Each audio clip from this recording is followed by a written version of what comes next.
दोस्तों, स्वागत है आप सबका मेरे YouTube चैनल जीके गुरुजी अड्डा पर। जैसा कि आप सबको पता है कि सीटेट के रेगुलर क्लासेज आपको इंग्लिश की मिल रही है। आज हम जिस टॉपिक पर बात करने चल रहे हैं वो है वर्ब। वर्ब क्या है, कितने तरह के होते हैं ये, और किस तरीके से किस सेंटेंस में इनका प्रयोग किया जाता है, इन चीज़ों पर आज हम बात करने चल रहे हैं। सबसे पहले आपको जानना जरूरी है कि वर्ब क्या है। बहुत सी डेफिनेशन आपको पता होगी, आप जानते होंगे, लेकिन वर्ब की मैं सबसे छोटी डेफिनेशन आपको दे रहा हूं। वर्ब इज एन एक्शन, जो किसी एक्शन की बात करता है, जो किसी स्थिति की बात करता है, जो किसी अवस्था की बात करता है, वो वर्ब होता है। जैसे कोई भी व्यक्ति या वस्तु किस स्थिति में है, क्या कर रहा है या कर रही है, जहां से इस बात का पता चलता है हमको, उसी को वर्ब कहते हैं, जिसको हिंदी में क्रिया कहा जाता है।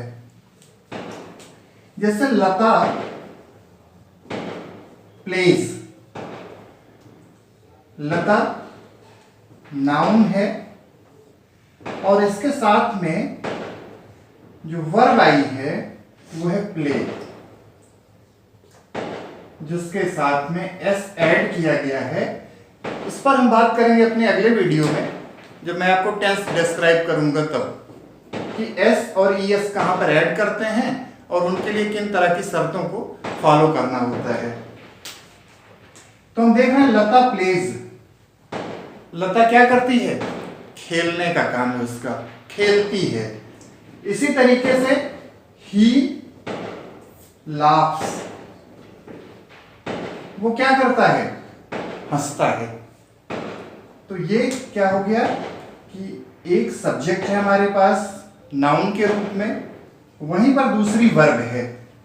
इसका मतलब इसी के साथ साथ मैं आपको एक चीज और क्लियर करता चलूं कि किसी भी सेंटेंस के लिए जो मैंडेटरी होता है, सेंटेंस फॉर्म करने के लिए जो चीजें मैंडेटरी हैं, वो सब्जेक्ट होता है और उसके साथ में अगर वर्ब है तो हमारा सेंटेंस बन जाता है। जैसे ही लाफ्स, लता प्लेज। अब हमने इन दो एग्जांपल में ये देखा कि सब्जेक्ट के साथ में एक वर्ब आई है। पहले सेंटेंस में प्लेज है और दूसरे में लाफ्स है।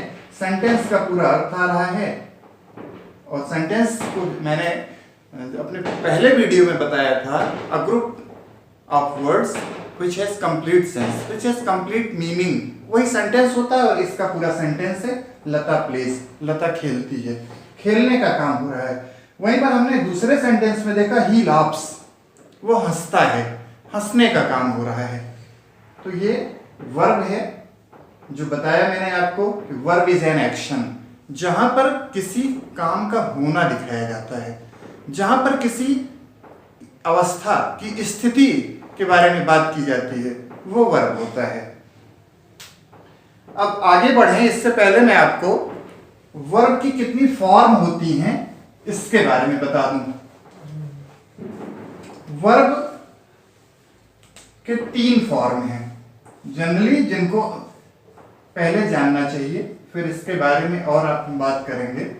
फर्स्ट फॉर्म, सेकंड फॉर्म और थर्ड फॉर्म। फर्स्ट फॉर्म क्या है किसी वर्ब की? जैसे हमने एक वर्ब ले ली, तब तक आप सोचते रहिए कि कौन सी वर्ब ली जाए। जैसे हमने एक वर्ब ली बाइट, ये वर्ब की फर्स्ट फॉर्म है। वर्ब की फर्स्ट फॉर्म हो गई बाइट, और इसके साथ में सेकंड फॉर्म जब बनती है इसकी, तो वो है बिट, और थर्ड फॉर्म है बिटन। ऐसे ही एक वर्ब और लेते हैं गो, सेकंड फॉर्म इसकी है वेंट, और थर्ड फॉर्म है गॉन। ये तो हो गया जनरल बोलचाल की भाषा में हम जब बात करते हैं first form, second form, third form की। जब इसको हम ग्रामर की लैंग्वेज में बात करने चलते हैं, तब इसको हम बोलते हैं प्रेजेंट फॉर्म। सेकंड को बोलते हैं पास्ट फॉर्म। वहीं पर जिसको हम थर्ड फॉर्म कह रहे थे वो है परफेक्ट फॉर्म। ये ग्रामर की लैंग्वेज में हम कह तो देते हैं कि फर्स्ट सेकंड थर्ड फॉर्म, लेकिन जब ग्रामर की लैंग्वेज में बात करते हैं तो प्रेजेंट फॉर्म, पास्ट फॉर्म और परफेक्ट फॉर्म इस तरीके से। इसी के साथ में एक फॉर्म और बनती है जिसको इंग फॉर्म जानते हैं हम लोग। जैसे एक वर्ब हमने लिया गो, आईएनजी ऐड किया इसमें, ये हो गया गोइंग। जैसे एक वर्ब हमने लिया लुक, इसमें हमने आईएनजी ऐड किया, हो गया लुकिंग। ये होती है वर्बी फॉर्म। ऐसे ही एक वर्ब लेते हैं ब्लेस। ब्लेस और इसमें आईएनजी ऐड किया तो हो गया ब्लेसिंग। इसको फोर्थ फॉर्म भी कहते हैं। ये ग्रामर के अंदर जब वर्ब पढ़ते हैं तो इसको फोर्थ फॉर्म के नाम से जाना जाता है।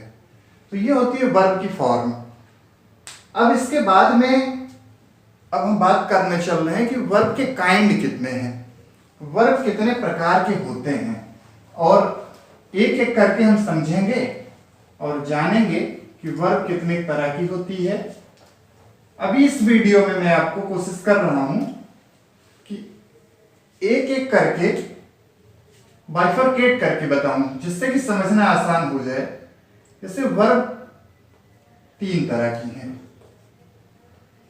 जो फर्स्ट टाइप है उसको बोलते हैं फाइनाइट वर्ब। सेकंड जो टाइप है उसको बोलते हैं नॉन फाइनाइट, और जो थर्ड टाइप है उसको बोलते हैं ऑक्सिलरी वर्ब। इस तरीके से वर्ब तीन तरह के हो गए, finite verb, non finite verb और ऑक्सिलरी वर्ब। अब फाइनाइट वर्ब भी चार अलग अलग पार्ट्स में डिवाइड है। जो फर्स्ट पार्ट है फाइनाइट वर्ब का वो है इंट्रांसिटिव, इंट्रांसिटिव वर्ब। जो सेकंड पार्ट है वो है ट्रांजिटिव वर्ब,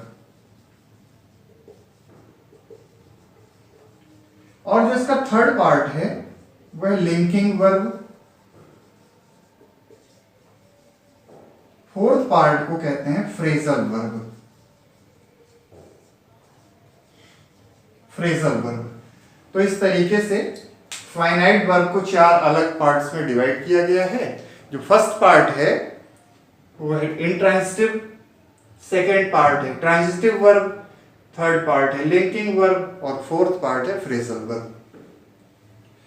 नॉन फाइनाइट और ऑक्सिलरी वर्ब इसकी चर्चा हम अपने वीडियो में बाद में करेंगे। पहले हम फाइनाइट वर्ब समझते हैं क्या है और ये कितने तरह के हैं, ये मैंने बता दिया। एक एक करके इनको एग्जाम्पल के माध्यम से समझने की कोशिश करते हैं। फाइनाइट वर्ब क्या होता है? फाइनाइट का मतलब होता है कंप्लीट। फाइनाइट की मीनिंग है कंप्लीट, ऐसी वर्ब जो कंप्लीट होने का सेंस देती है। ये मेन वर्ब भी होती है, और जब ये किसी हेल्पिंग वर्ब के साथ में किसी सेंटेंस में यूज की जाती है, हेल्पिंग वर्ब के साथ में जब फाइनाइट वर्ब आ जाती है तो ये हो जाती है प्रिंसिपल वर्ब। फिर इसको प्रिंसिपल वर्ब के नाम से जानते हैं। फाइनाइट की मीनिंग कंप्लीट, इसको मेन वर्ब भी बोलते हैं। जब ये हेल्पिंग वर्ब के साथ में यूज की जाती है तो प्रिंसिपल वर्ब के नाम से उसको जानते हैं। इसको हम एग्जाम्पल के माध्यम से समझने की कोशिश करें कि फाइनाइट वर्ब क्या है, कितने प्रकार के हैं। तो इसका पहला प्रकार जो मैंने अभी आपको बताया था फाइनाइट वर्ब का, वो मैंने बताया वो है इंट्रांजिटिव। इंट्रांजिटिव का मतलब क्या है? इंट्रांजिटिव का मतलब होता है अकर्मक, अकर्मक क्रिया। ये क्या होता है? अकर्मक क्रियाएं ऐसी क्रियाएं होती हैं जिनके साथ में ऑब्जेक्ट की जरूरत नहीं होती है। इंट्रांजिटिव वर्ब ऐसी वर्ब होती है जिनके साथ में कर्म या ऑब्जेक्ट की जरूरत नहीं पड़ती है। जैसे रमेश सिंग्स, रमेश गाता है।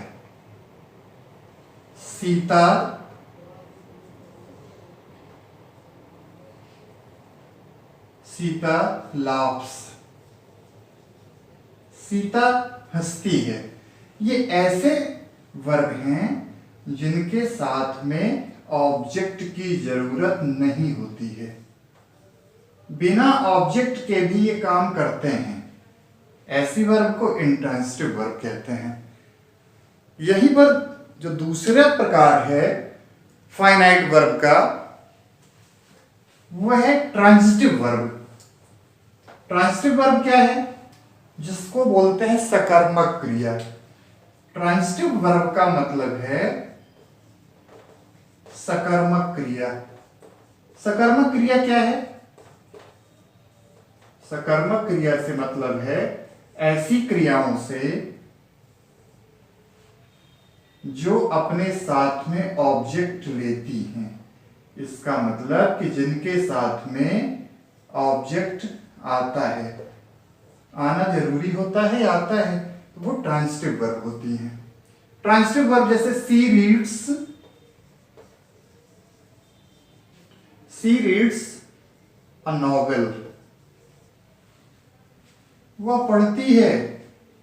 क्या पढ़ती है? तो उसका उत्तर हमने क्या दिया? नॉवेल। ये आंसर है।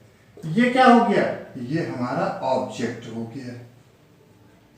तो ट्रांजिटिव वर्ब ऐसी क्रियाएं हैं, सकर्मक क्रियाएं ऐसी क्रियाएं हैं जिनके बाद में ऑब्जेक्ट आता है। जैसे एक एग्जांपल में हमने अभी देखा, एक और एग्जांपल से समझने की कोशिश करते हैं। Rashmi writes a letter. Rashmi writes a letter, ये नाउन है हमारा। और नाउन में भी किस तरह का नाउन? ये प्रॉपर नाउन है। प्रॉपर नाउन क्या है? रिवाइज करते हैं एक बार फिर से। Particular name of any person, place और थिंग। किसी का व्यक्तिगत नाम है, किसी वस्तु का, व्यक्ति का, किसी स्थान का, वो प्रॉपर नाउन होता है। तो ये किसी का व्यक्तिगत नाम है रश्मि, ये वर्ब है। और ये पार्ट क्या है? रश्मि लिखती है। क्या लिखती है? जैसे ही हमने सवाल किया कि रश्मि क्या करती है, क्या लिखती है, तो हमको उत्तर मिला अ लेटर। ये हमारा इस सेंटेंस का ऑब्जेक्ट है। तो ट्रांजिटिव वर्ब वो क्रियाएं हैं जो अपने साथ में कर्म लेती हैं, ऑब्जेक्ट आता है उनके साथ में। अब जो तीसरा प्रकार है वर्ब का, वह है लिंकिंग वर्ब। लिंकिंग वर्ब किनको कहते हैं? थर्ड टाइप में लिंकिंग वर्ब। और लिंकिंग वर्ब क्या है? लिंक का मतलब होता है जोड़ना, ऐड करना, कनेक्ट करना, कनेक्टिविटी बताना। तो ऐसी क्रियाएं जो कनेक्ट करने का काम करती हैं, जो कनेक्टिविटी बताती हैं, उनको लिंकिंग वर्ब बोलते हैं। ये जनरली दो तरह की होती हैं। एक तो बी का फॉर्म होता है और एक होता है एक्सेप्ट बी। बी क्या है? जनरली जो हेल्पिंग वर्ब्स है ना हमारी, उसका मेन पार्ट है बी। बी होता है, एक हैव होता है और एक डू होता है। ये तीन हैं। तो पहले बी देखते हैं क्या है। इज, एम, आर, वाज, बर, ये जनरली ये होती हैं। इसके साथ में ऐड किया जा सकता है बी, बीन और बीइंग को। ये बी की फॉर्म है। ये दूसरा क्या है? एक्सेप्ट बी, जो जिसमें बी का फॉर्म नहीं है। जैसे जब हम बी की बात करते हैं तो इसके एग्जाम्पल भी आपको बताते चलें। बी के फॉर्म में जैसे ही इज अ डॉक्टर, यहां पर इज बी का फॉर्म है, इस सेंटेंस में यूज किया गया है। और देखें हम ना, समझने की कोशिश करें, थोड़ा ध्यान दीजिए। इस सेंटेंस में कहीं भी और कोई वर्ब नहीं आई है। तो हमारी जो हेल्पिंग वर्ब है ना, जिसको हम हेल्पिंग वर्ब कहते हैं, जिसको हम बी कह रहे हैं, उसी का एक पार्ट हमने यहां लिया है। यही हमारी हेल्पिंग वर्ब है और यही हमारी इस सेंटेंस में मेन वर्ब है। दोनों का काम कर रहा है। वह क्या है? डॉक्टर, और वो डॉक्टर है। तो प्रिंसिपल वर्ब का काम, मेन वर्ब का काम, हेल्पिंग वर्ब का काम, सब कुछ इज कर रहा है। ये बी की फॉर्म होती है। वहीं पर एक्सेप्ट बी जब हम करते हैं, जैसे ग्रो, लुक, बिकम, ये ऐसी वर्ब हैं जो लिंकिंग वर्ब होती हैं, जोड़ने का काम करती हैं। ये लिंक करने का काम इनका होता है। और किस तरीके से ये लिंक करती हैं किसी सेंटेंस को, आप देखिए एग्जाम्पल में। जैसे मिल्टन, मिल्टन का नाम तो सबने सुना होगा। Became blind, Milton became blind. Milton की स्थिति बताई जा रही है। क्या स्थिति है? वर्ब क्या है? जो किसी की स्थिति बताए, किसी की अवस्था बताए, वो वर्ब है। मिल्टन क्या हो गया? अंधा हो गया, ब्लाइंड हो गया। When he was only 44 years old, he became blind. He wrote in his poem. एक और एग्जाम्पल से इसको समझने की कोशिश करें। He seems tired. वह महसूस करता है। क्या क्या महसूस करता है? टायर्ड, थका हुआ महसूस करता है। तो ये लिंकिंग वर्ब है जो कनेक्ट करने का काम करती हैं, जिनका काम जोड़ने का होता है।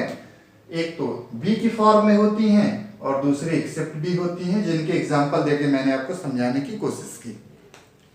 इसके बाद में जो fourth form types of verb है फाइनाइट की। अभी स्पेशली मैं फाइनाइट वर्ब की बात कर रहा हूं। उस वर्ब को कहते हैं phrasal verb. Fourth kind of finite verb is phrasal. Phrasal verb का क्या मतलब है? आप मेरे पहले वीडियो में जाइए और वहां देखिए। सबसे पहले मैंने बताया था कि जो इंग्लिश ग्रामर जहां से स्टार्ट होता है ना, जो सबसे स्मॉलेस्ट यूनिट है ग्रामर की, वो लेटर मैंने बताया था। और फिर कंबाइन किया गया जब लेटर्स को, तब वर्ड मिला। और जब वर्ड्स को कंबाइन किया फिर मैंने ना, तो इस बार सेंटेंस। लेकिन ये बीच में आप स्पेस देख रहे होंगे। ये स्पेस क्यों दिया गया? ये स्पेस इसलिए दिया गया कि वर्ड्स को ही कंबाइन करने के बाद में फ्रेज बनता है। और फ्रेज क्या होता है? फ्रेज और सेंटेंस में एक छोटा सा डिफरेंस है, बहुत बेसिक डिफरेंस है। फ्रेज में वर्ब नहीं होती है। फ्रेज में वर्ब नहीं होती है। सेंटेंस में वर्ब होती है। फ्रेज में वर्ब नहीं होती है, सेंटेंस में वर्ब होती है। ये एक बेसिक सा डिफरेंस है। दोनों के डिफिनीशन में बस इतना सा अंतर है। Group of meaningful words that has complete sense, ये सेंटेंस है। वहीं पर फ्रेज के डेफिनेशन में a group of meaningful words that has sense, सिर्फ कंप्लीट का डिफरेंस है। क्योंकि जैसे ही फाइनाइट वर्ब आएगी किसी सेंटेंस में, कंबाइन करेंगे जब वर्ड्स को और वर्ब आएगी तो सेंटेंस बन जाएगा। वर्ब को हमने हटा दिया तो फ्रेज बन जाता है। अब हमारा जो टॉपिक है वो फ्रेजल वर्ब है। तो फ्रेज समझ में आ गया होगा क्या है। Combination of words that has sense that is called phrase. Phrasal verb क्या है? कभी कभी क्या होता है कि वर्ब तो हमारे पास है, वर्ब है हमारे पास, लेकिन फ्रेजल वर्ब नहीं है। आइए बनाते हैं। वर्ब के साथ में प्रेपोजिशन को ऐड किया और हमने बना लिया फ्रेजल वर्ब। वर्ब के साथ में जैसे ही हमने कोई प्रीपोजिशन ऐड किया, फ्रेजल वर्ब हमको मिल गया। अब एक वर्ड लेते हैं और उस वर्ड के माध्यम से हम समझने की कोशिश करते हैं कि फ्रेजल वर्ब किस तरीके से एक्चुअल वर्ड जो है वर्ब की उसकी मीनिंग को चेंज कर देता है। जैसे एक वर्ड है ब्रेक। ब्रेक ब्रेक का क्या मतलब है? तोड़ना। लेकिन जैसे इसके साथ में इनटू प्रीपोजिशन ऐड किया, अब इसकी पूरी मीनिंग ही चेंज हो गई भाई। अब ये हो गया सेंध लगाना। सेंध लगाना जानते हो ना? किसी के घर की दीवार को तोड़िए और बिना परमिशन के घुस जाइए, वो सेंध लगाना होता है। मीनिंग कैसे बदली? वर्ब है ब्रेक, तोड़ना, इनटू प्रीपोजिशन ऐड किया, पूरी की पूरी मीनिंग ही चेंज हो गई। अर्थ का जैसा हमने समझा था वो नहीं रहा, बल्कि सेंध लगाना हो गया, बिना परमिशन के घर के अंदर घुस जाना दीवार को तोड़कर। तो ये होता है फ्रेजल वर्ब में। जब हम देखते हैं कि वर्ब के साथ में जैसे ही हमने एक प्रीपोजिशन ऐड किया, तुरंत ही इसकी मीनिंग बदल गई। जैसे इसी वर्ड को हम एग्जाम्पल के माध्यम से और समझते हैं। जैसे ब्रेक इनटू, मीनिंग क्या हुई? सेंध लगाना। इसको एक सेंटेंस में पिरोना है, यूज करना है। सेंटेंस में किस तरीके से बनाया जाए? जैसे सम thieves broke into his house last night.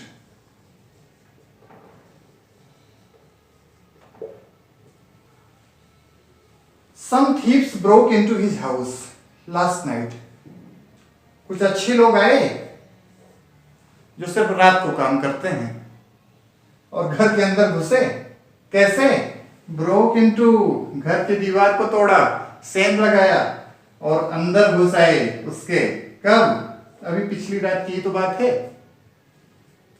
एक और वर्ड लेते हैं हम इसके साथ में और देखते हैं कि किस तरीके से प्रीपोजिशन के ऐड होने के साथ मीनिंग चेंज हो जाती है।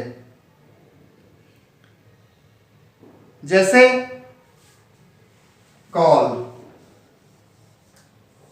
कॉल का मतलब बुलाना या पुकारना।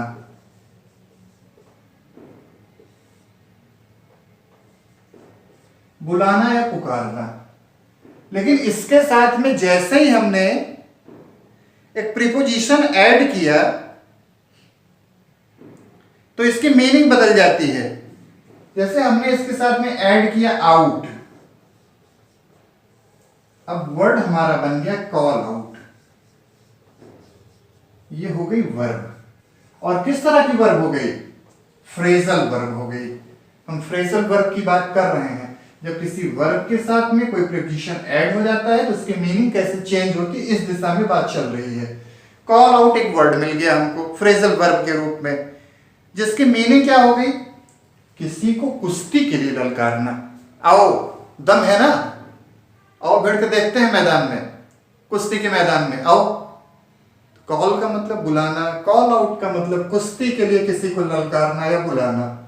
अब इसको किसी सेंटेंस में पिरोने की कोशिश किया जाए, एक सेंटेंस इसका बनाया जाए। जैसे Rustam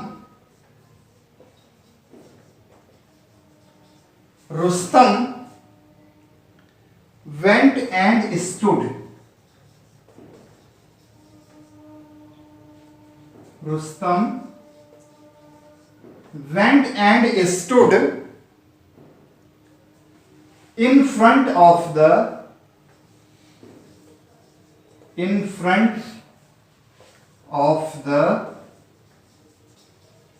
enemy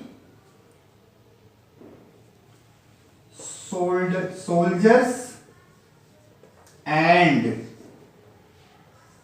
called out. Rustam went and stood in front of the enemy soldiers and called out to Sohrab. हो सकता है कुछ लोगों ने ये कहानी पढ़ी हो, मैंने तो बहुत पहले पढ़ी थी कि दो भाई थे रुस्तम और सोहराब, और प्रॉपर्टी को लेकर के वो दोनों अलग हो गए और युद्ध करते हैं. दोनों अलग अलग आर्मी में ज्वाइन कर लेते हैं और दोनों ठीक आमने सामने इन फ्रंट हैं बिल्कुल, और एक दूसरे को ललकार रहे हैं. किस लिए? कॉल्ड आउट, कुश्ती के लिए. आओ और लड़के देखते हैं किसके अंदर कितना है दम. तो ये होता है फ्रेजल वर्ब. जब किसी वर्ब की बेस फॉर्म के साथ में एक प्रीपोजिशन ऐड हो जाता है तो उसकी मीनिंग चेंज हो जाती है. इसको बोलते हैं फ्रेजल वर्ब. आज के वीडियो में बस इतना ही. अगले वीडियो में मैं बात करूंगा नॉन फाइनाइट वर्ब की, वो क्या है, और फिर उसी वीडियो के साथ में बात करेंगे ऑक्सिलरी वर्ब की, ये कितने तरह की होती हैं और इनका क्या यूज होता है सेंटेंस के अंदर. आप सबसे एक गुजारिश है मेरी, अगर वीडियो आपको पसंद आ रहा है तो आप लाइक करिए, शेयर करिए अपने दोस्तों के बीच में, सब्सक्राइब करिए. ये किसी भी क्लास के किसी भी स्टैंडर्ड के लिए बनाया गया वीडियो है. ज़्यादा से ज़्यादा आपके सहयोग की उम्मीद है. Thank you.